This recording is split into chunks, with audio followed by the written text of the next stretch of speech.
it's Chelsea. I wanted to jump on here today to talk about a meal prep tip that's going to save you a lot of time. And this is going to be specifically with your starchy sides to help you put together a really fast, healthy meal for your family. And I started thinking about this meal prep tip and some other ones that I'm going to share hopefully in the future because as I've discussed, I am pregnant. I am 17 weeks pregnant and the nesting urge is real. And as someone who loves to cook and be in the kitchen and make food for my family, I've really started thinking about, kind of that trend where a lot of people make freezer meals towards the end of their pregnancy. But I kind of started thinking, well, why don't I just do that now? I'm already busy. My life's not going to get any less busy. Why don't I just kind of implement some of those strategies right now and save myself time now? And today we're going to talk about kind of pre-making and freezing your potatoes, sweet potatoes, and butternut squash. And I've picked those because they fit within a paleo, gluten-free lifestyle. And even if you don't follow those, these are some of the most nutrient-dense starchy sides. So they're really great options to get nutrients into your family. And taste-wise, they're really easy for kids to eat too. So win-win. And so I'll talk about how I cooked the sweet potatoes and potatoes. Those I put in the oven at, I believe, 400 degrees for about 45 minutes. And I'll show you the potatoes real quick. So I've actually already blended up the sweet potatoes so I can show you the next step. But I have my potatoes here and I just took a fork and I poked into the potato after rinsing them because they had a lot of dirt on them from the store. But you poke a fork into them about 5 times, kind of going around. And then you're going to lay them on your baking sheet. And you're going to want some space in between them. So I found that I kind of fit about 8 to 10 potatoes on a baking sheet. And I did 2 baking sheets of potatoes. And then once I got that batch done, then I put in the sweet potatoes and I did the same thing, washed them, stabbed a fork in them, and then put them on the baking sheet, and I did 2 baking sheets cooked. And what's great about that I really liked about the baking option when doing these huge batch cookings is you're not spending a ton of time, peeling each one and dicing it.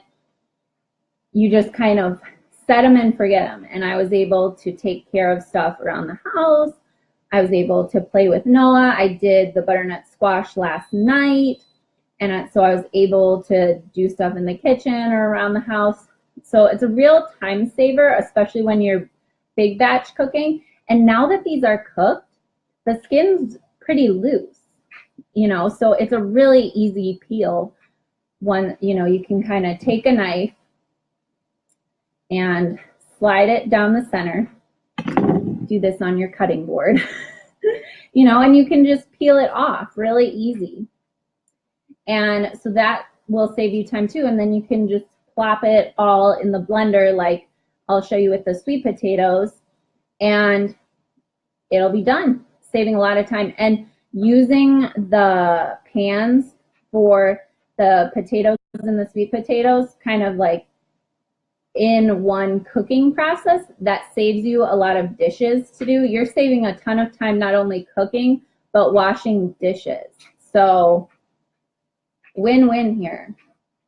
Healthy food, saving time, because even as someone who likes to cook, I don't like to waste time in the kitchen cooking, especially at dinner time. Like that is actually the worst time to cook, because if I'm coming home from work, when I walk in the door, I barely get all my stuff and myself in the door. and there's at least one kid that wants my attention. And so it's just impractical to spend a lot of time paying attention to food in the kitchen when you have other things you need to take care of, and you also want to spend a lot of time with your family. So this is a really great strategy for whether you have kids or not, whether you just don't want to waste time cooking a lot. And you can also use this strategy for lunches too, whether for your kids or yourself. So that is how you cook the potatoes and the sweet potatoes. And so I will move the potatoes out of the way. And let's talk about how we cook the butternut squash. Now I did this last night, like I said, and you take the butternut squash, you will cut it in half, and you will lay it kind of like flesh down, we'll say, in a glass baking pan.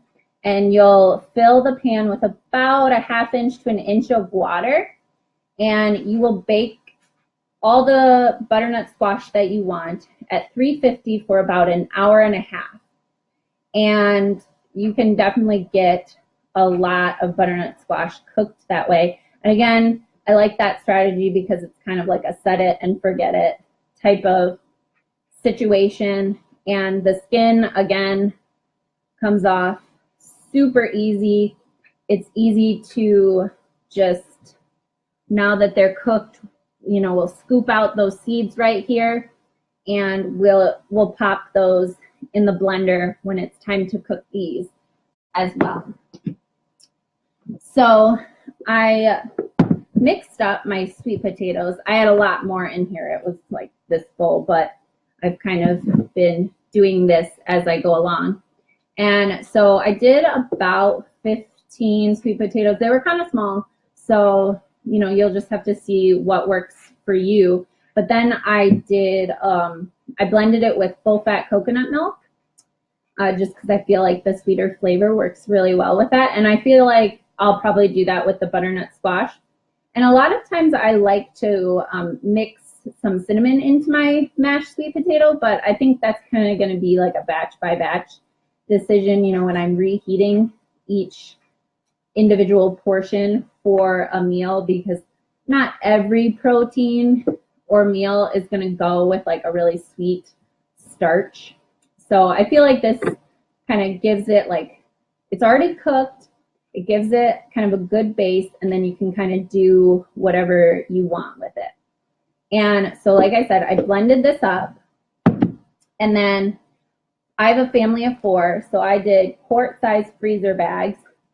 And as you can see here, I put the date that I made this, which is really important for food safety and food quality, because you want to have a first in, first out type of situation. You don't want to, you know, have something in the back of the freezer and forget about it and then have no idea like what it is or when you made it, and then you waste food, and that's really sad.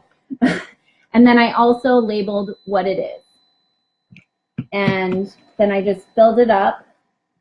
I have my scoop here, and here's a bag I'm working on. And for my family, since it's a family of 4, I'm getting about 5 good scoops in there, just to have a good amount per meal. And with the potatoes, when I blend those up, I'll probably do those with some butter. You can do it with sour cream, Greek yogurt, and then definitely get some salt and pepper in there for flavor.